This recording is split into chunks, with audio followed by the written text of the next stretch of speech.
What can you write off when it comes to rental properties?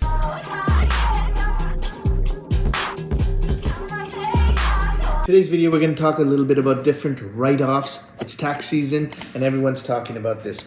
One of the strategies we talk about with a lot of our investors, just get a shoebox. And anytime you buy something, you're just going to drop the invoices into the shoebox. Just collect them for the year. And then at the end of the year, you can kind of sort them out. So today we're going to talk about what are some of the different ways or some of the different areas that you can write off stuff. First one, advertising. So if you're advertising your property for rent or whatever, these can be written off. Insurance. All properties require property insurance and they are a write-off. Interest on the mortgage, big number. And along with any bank charges, bank fees, to have your credit card, to your monthly bank fees. Office expenses. Examples are pencils, pens, notepads, computers, okay? Office expenses.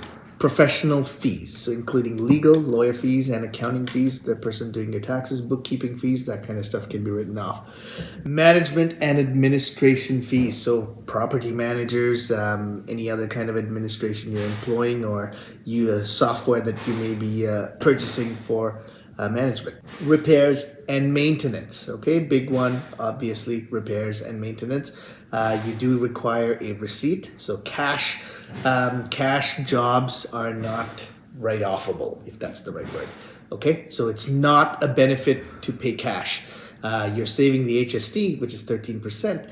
As long as your tax bracket is greater than 13%, it makes sense to pay the HST and get a receipt. Okay, so that's repairs and maintenance. The next one, salaries, wages, and benefits. Okay, including employee contributions. If you have salaried employees, this would be good. Your property taxes, okay, another big write-off. Travel, utilities on the property, motor vehicle expenses, and then other rental expenses like landscaping costs, if you have any lease cancellation, condo fees, all of these kind of things. These are what you can write off if you own a rental property. Hope this helps. Until next time.